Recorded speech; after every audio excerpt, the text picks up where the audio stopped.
All right. Hey, everyone. Sorry for the delay. We said on air it would be 12 Eastern. I believe it's a little past 12 and a half. And why are we late? Well, honestly, it was because we have a meeting every Wednesday, and it went very long today. Yes, it did. Yes, and therefore pushed my lunch back.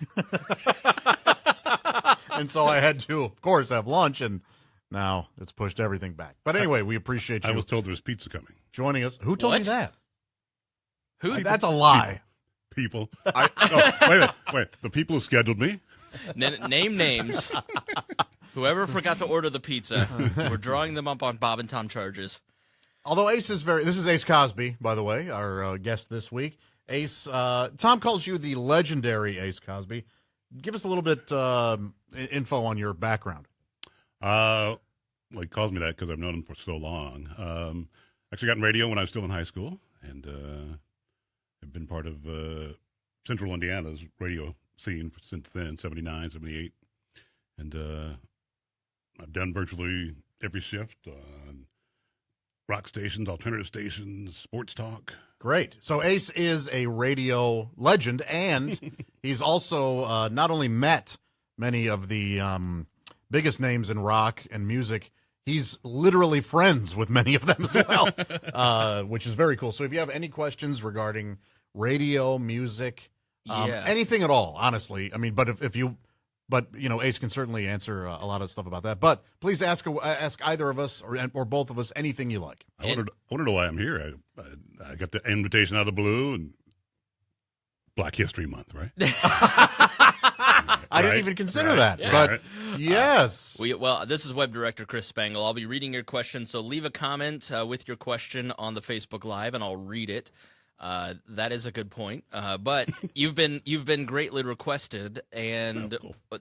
While we're waiting for a question, I have a question. Sure. You have a famous catchphrase that has been legendary on Q95 locally called "My face is my pass." Where did that originate? Right over there where Tom Griswold sits, it came from his mind. So you never actually said that. I had never said that till one day on the show when I was first brought in. I said, "My face, my past," because he said it.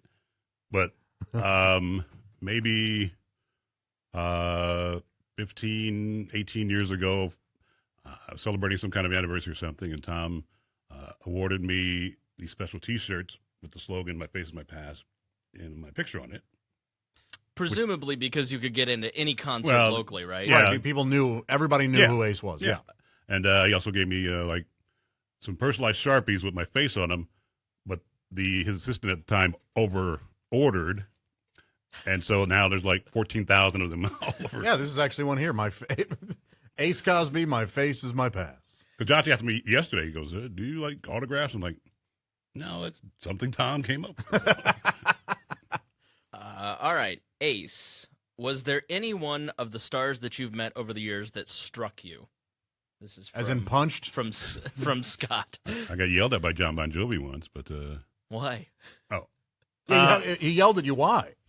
Off and on, I would have the honor of traveling with them, and they, give me a seat on the plane and pick up my hotel rooms, and this was before cell phones were really prevalent, like right before, and before a lot of automation came into radio. And I was scheduling my weekend. I had scheduled a visit with John and for a couple of shows, and at the time, I was assistant program director, so I had to handle all our scheduling of our personalities. And for some reason, it was like the perfect storm. Nobody could work. So I wound up doing a lot of shifts that I wouldn't normally do to cover the station, but I had to miss the show. And I had called John's manager to let him know I wasn't going to make it. But once again, this was right before cell phones were prevalent, so I didn't have a number for John directly. But apparently he didn't get the message.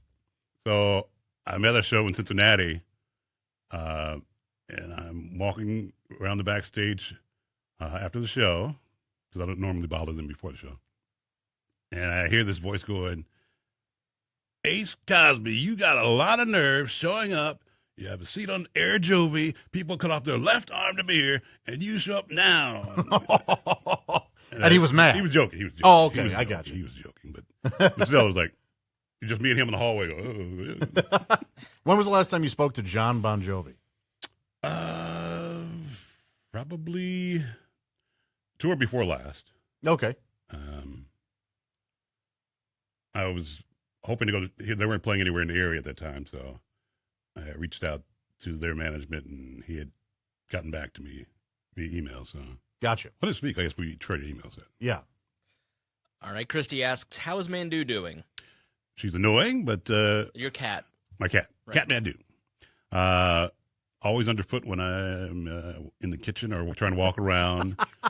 And God forbid I try to sit on the couch and eat a sandwich or something, and because she's in my lap. But it's great to have the company again, and she's a welcome addition. Good. Adam wants to know if you are related to Bill. Uncle Bill? Oh, not anymore. But Bill I mean, Cosby. No. I used to get all that all the time, but Sure. no, I'm not. All right. Jason asks, what do you consider the most underrated classic rock song? Wow. If they're underrated, don't get a lot of exposure.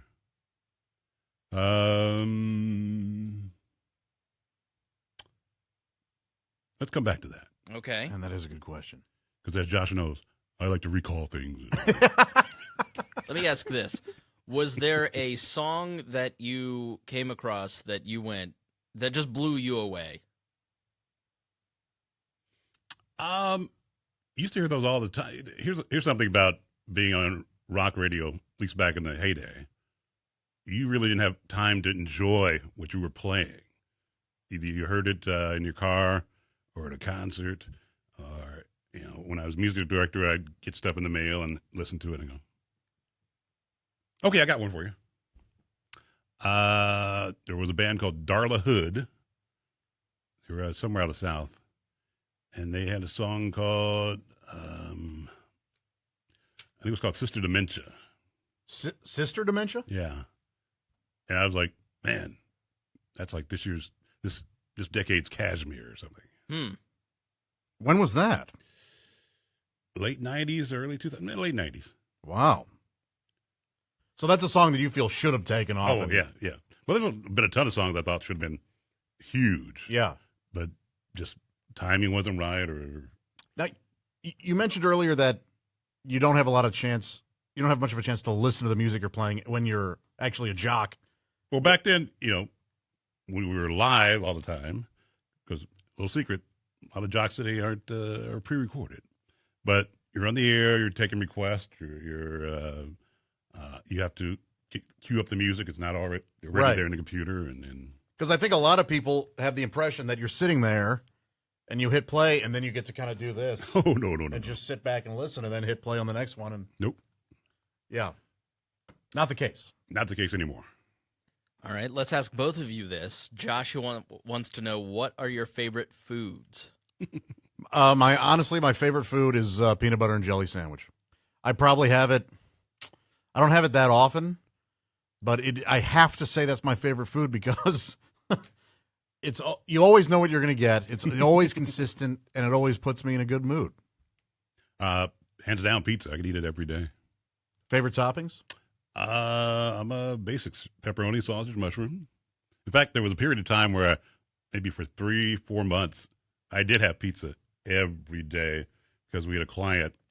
The place doesn't exist anymore, called Jack's Pizza, and I did their commercials, and the client really liked what I did, so they would send me a stack of free, large pizza. Like, Oh, these are the frozen Jack's pizzas. no.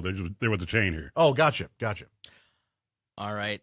Adam wants to know, Ace, what is the rarest copy of a VHS that you own, be it recorded or purchased? I probably had some pre-recorded stuff that's rare just because they weren't widely circulated. But for me personally, it's the very first tape I recorded. I did basically a bunch of shows you've never heard of, or you'd have to search to find out what they were. But just very early, I got my first VCR in 1980. So How much was it? that was $700. Wow. My first car cost $600. So, but no, if you were to watch it, it's over the air antenna. I didn't have cable or anything, so it's like Right. fuzzy already. So what was the VHS? What was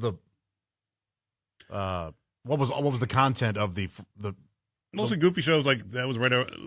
Well, the Fox stuff came a couple years later, but I remember vividly watching early Fox television. They had the New Adventures of Beans Baxter.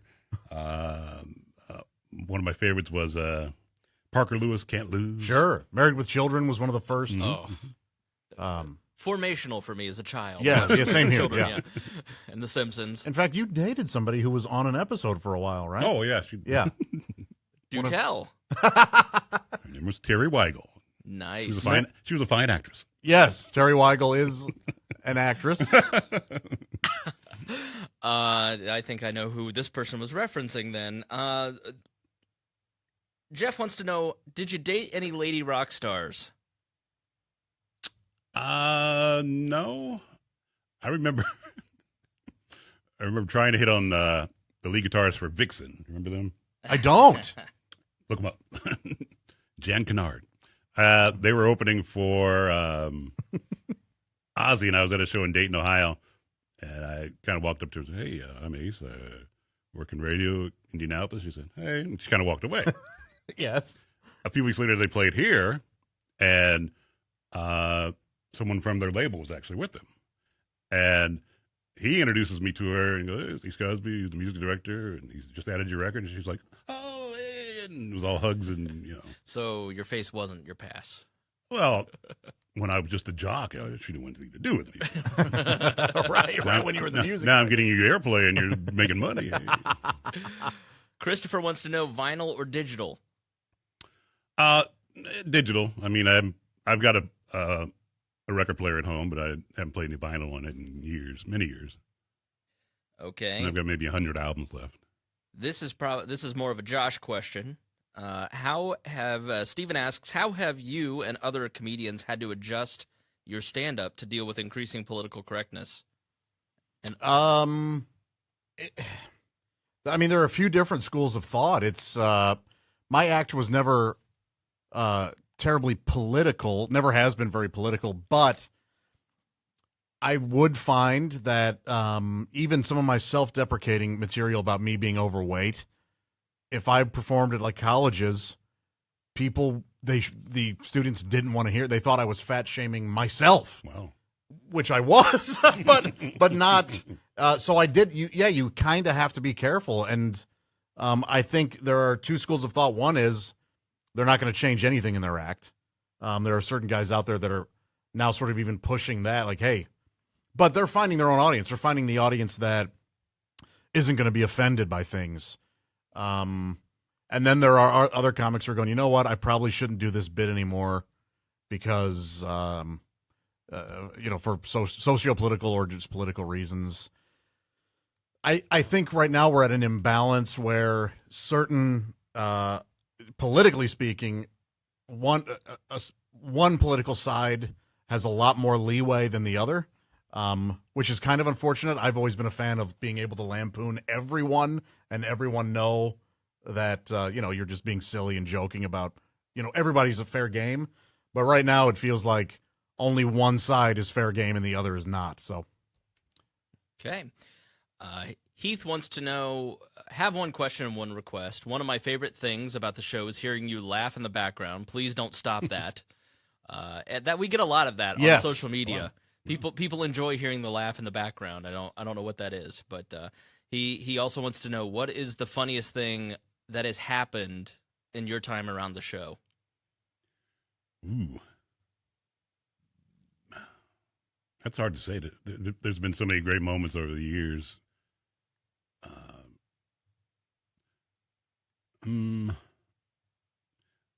I'd say the Christmas show with Bob was just very memorable and a lot of fun. It just flew by.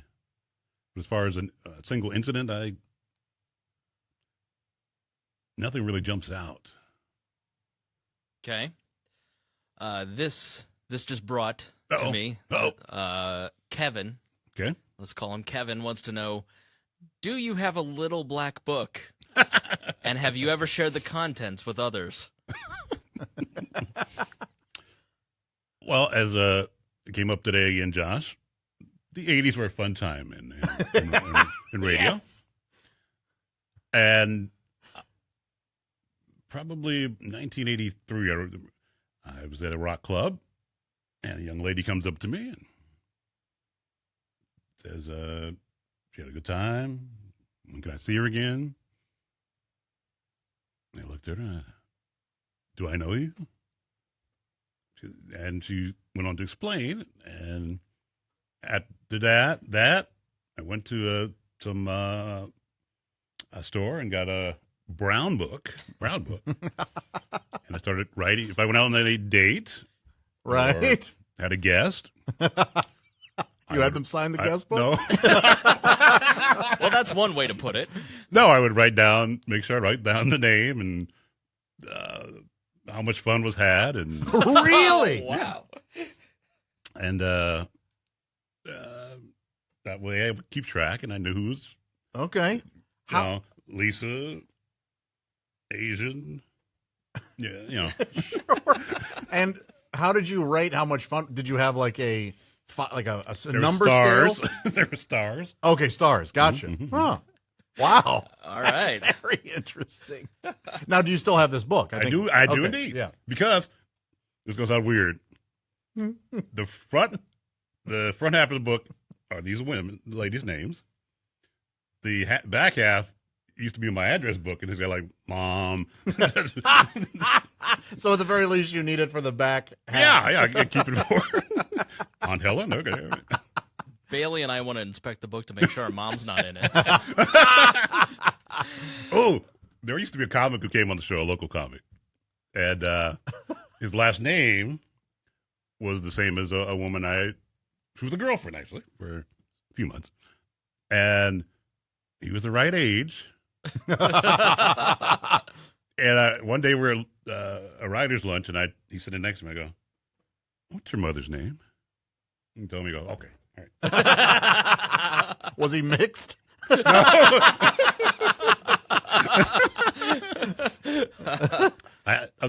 Now, speaking of names, and this would have been in the mid '80s.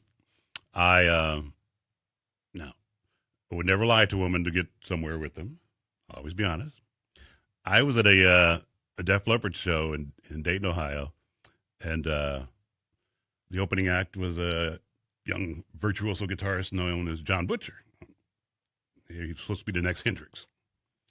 And after the show, I'm talking to the promoter, and I walk up to him. I remember saying, "Great show." He says, "Yeah, great show." And I say, he said, "What are you doing?" I said, "I need to ride back to the hotel." And there was this beautiful young lady standing with the earshot. And she goes, "Oh, I'll give you a ride." And, well, cool. So we go back to the Holiday Inn. And we were at the bar, and they were opening for Def Leppard. A couple of Def Leppard guys came over.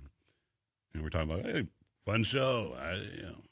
And night went on, and things happened. And the next morning, I'm getting her number, and I give her my number, which I think the 317 area code should have given it away, but she never asked my name. She assumed I was John Butcher. All right. Jeff wants to know, did you grow up in the Indy area? Where'd you grow up? We came here from Inglewood, California in the early 70s, and I love it here. I've had, back in the days, I had many job offers, and for one reason or another, I turned them down. I was glad I did at the time for different reasons. But I love Indianapolis, and it's such a great middle-sized city. It's not big and overpowering. The traffic's not too bad, and the cost of living's pretty good. And So, growing up in Inglewood, California, I mean, is that where the Raiders love comes from?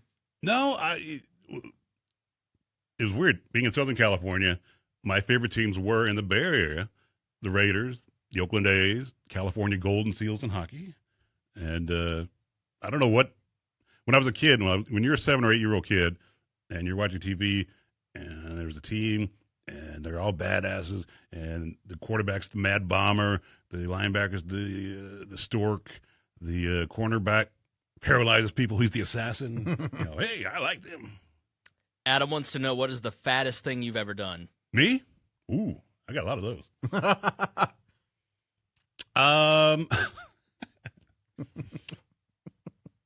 Fat and Dumb was there was a young lady.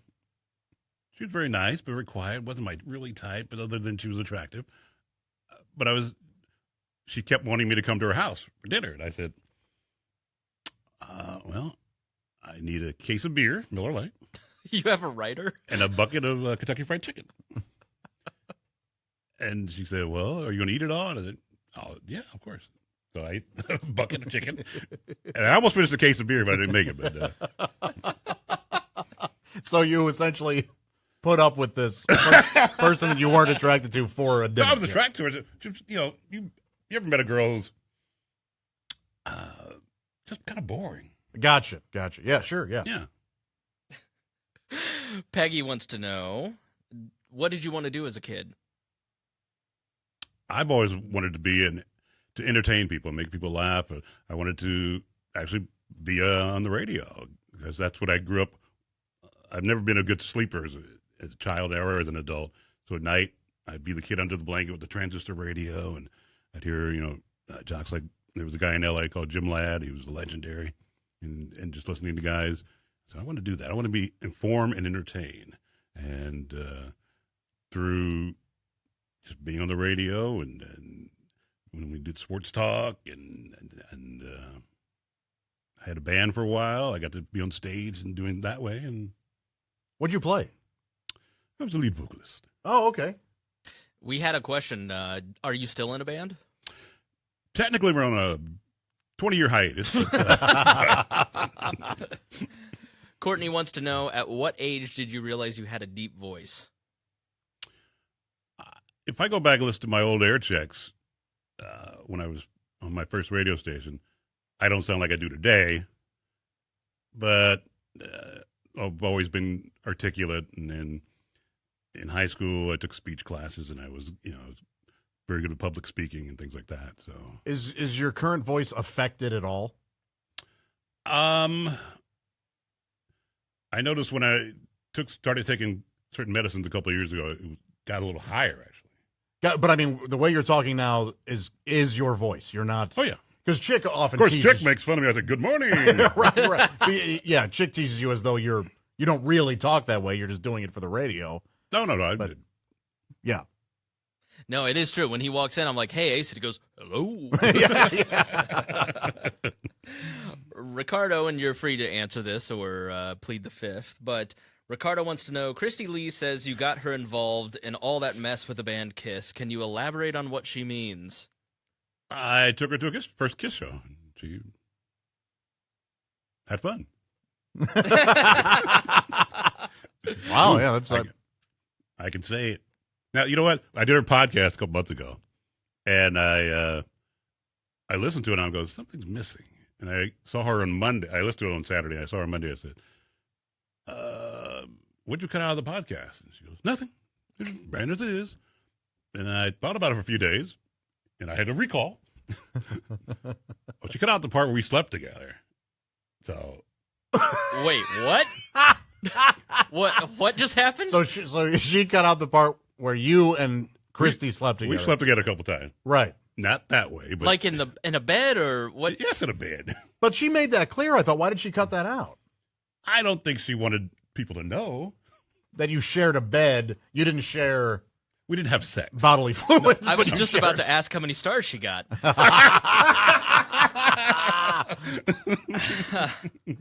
Lisa wants to know, what do you listen to in your car? Right now, nothing. The radio doesn't work. But normally sports talk. Yeah, your car. You pull out of the radio station at a very slow pace. I get 0 to 40 in about 3 minutes. Your car doesn't look bad though. No. It's Like I saw you get in, and I was like, "Oh, that doesn't." Because I've been picturing. Sort of, I was like, "Oh, that doesn't look bad." What year is it? That's 94. Okay. Did you buy it new? Brand new. That's Off the great. showroom. That's when I found out auto dealers how they get the cars inside. They lift the glass up. Emily wants to know, which Bob and Tom cast member have you known the longest and how long? I think Christy by a few months, but Of course, I met Bob and Tom in 1983 when they came here. I was working midnight to 6, and of course they were 6 to 10. And so, for their first 5 years or so, I'd see them every day. And in fact, I see Tom 6 days a week because back the first couple of years, back then, everybody, whether you're Bob and Tom or not, you work 6 days a week. And then Tom would follow me on Sundays. So I would, here's how generous Tom is.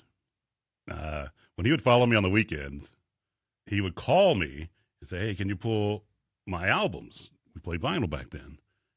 And I said, "Well, I've already pulled them. I will pull it.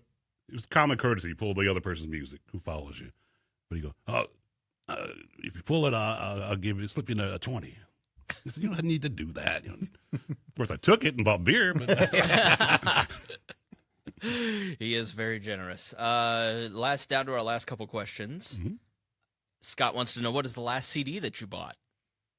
Ooh, with my own money? Whatever you want to answer. That's a different question. It's you got to remember, I was the music director in APD here for almost 30 years, so I get free CDs, and I knew a lot of the acts. If I couldn't get it from the album, from the label, I called the management or whatever. But I would buy imports that weren't available in America from Japan or Europe. But over the holidays, I got an Amazon card and a gift card, and I bought because of my working situation the past couple of years, I didn't have much of anything to buy anything with. So when I was behind on my favorite band's music, so I had to catch up on buying some CDs from the band Thunder. Okay. Ryan wants to know, Josh, if there was a KFC shortage here, would you go crazy? I would be sad, but not just for me, for everyone. I would be a community tragedy, quite honestly. I'd be more upset. I'm more upset if there's a shortage on some of the sides.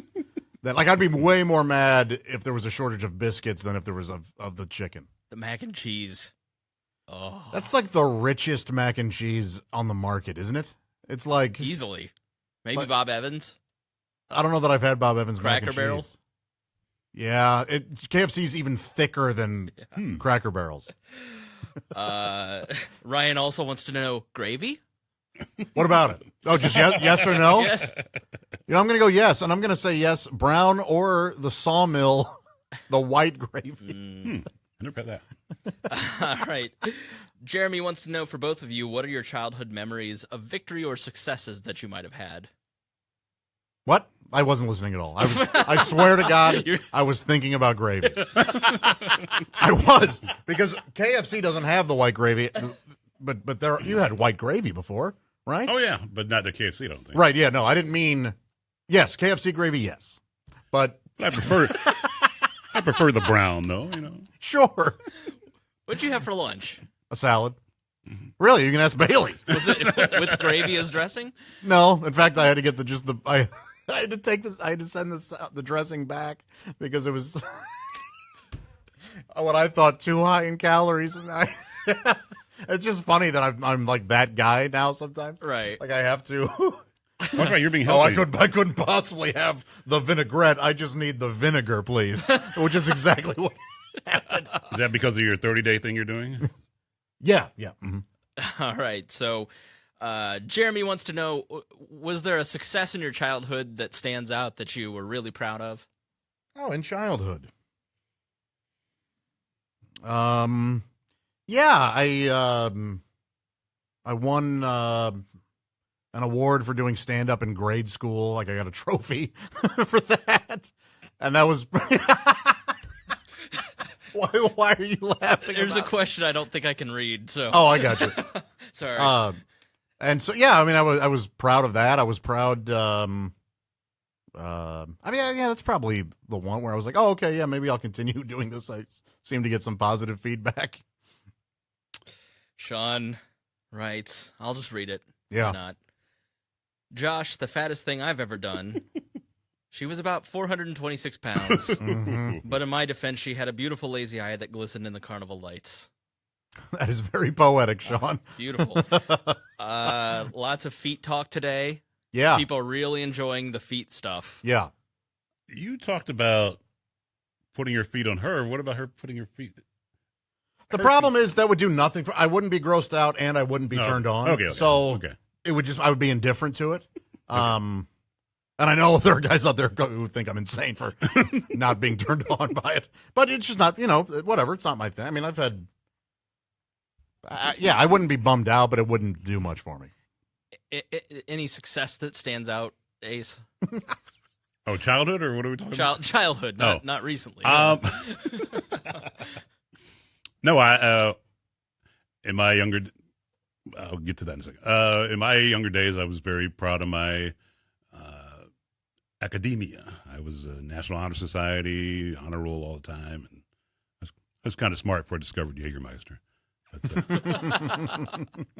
But no, before, how I translated to radio was my junior year. I had a school teacher in high school, and he would let me tell jokes. Like if we had an extra 5 minutes, I'd get up and do my shtick, and then I started calling on one of the local radio stations, and they would have joke contests, and I would win, and that translated into me getting on the air. Oh, no kidding! Nice. Can you remember any of those jokes? I'll say that it's different when you're 15, 14. What you tell?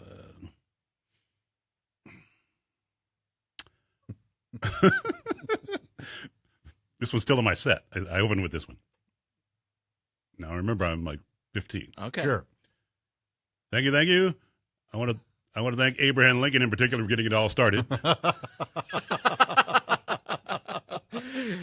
For those listening, I don't get it. Yeah, for those listening, you'll just have to go see the Facebook Live. You're not getting the joke on podcast. Final question. And again, you can plead the fifth on this, but I feel it's only the most appropriate question to end on that we've been asked. Uh-oh. Michelle, she also asked if you were single. Yes. But she asked, can you talk about the date you had with a Playboy playmate that came back to haunt your later life? I can. Well, this wasn't a date for me initially. There used to be it's called something different now. There used to be a thing called World of Wheels, which traveled around the country, and they would feature like the Batmobile and Green Hornet's car, et cetera, and they would always have various playmates as part of their weekend. They would do autograph signings, and we at our station Q95 had a win the date with the playmate contest, and the jock who was supposed to go along to represent the station couldn't make it, so they asked me to fill in. So at dinner, it's myself, the contest winner, the playmate, and the chaperone. She had a chaperone, and this particular playmate and I hit it off, and we were sitting next to each other, and we were talking the whole time, and we knew a lot of the same people, and she loved the same kind of music I did, and she knew a lot of people I knew in the music business, and we just hit it off, and we were like, she totally ignored the contest winner. And later that night, I'm on the air at midnight, and she calls the radio station, which you had to look in a phone book back then. And she took a cab to the station and hung out all night, and we went to breakfast the next morning and hung out for a while in the morning. And then we were basically inseparable for about 5 months.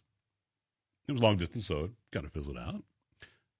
And when I was getting my house inspected, the guy, my inspector, was asked me about the contest, and I told him that story. And I told him how bad I felt for that contest winner, and he said, that was me. Oh, no. Wow. Of course, 3 months later, my water heater goes down, got a hole in my roof. Well, that's quite a story. Yeah. It's the gospel truth. All right, so before we go, Josh, tell us about your show this weekend and what Tom is doing for the show. Sure. I will be at Crackers in downtown Indianapolis Thursday, Friday, and Saturday. And Saturday night, Tom, Chris, you mentioned this earlier, really is one of the most generous people on the planet.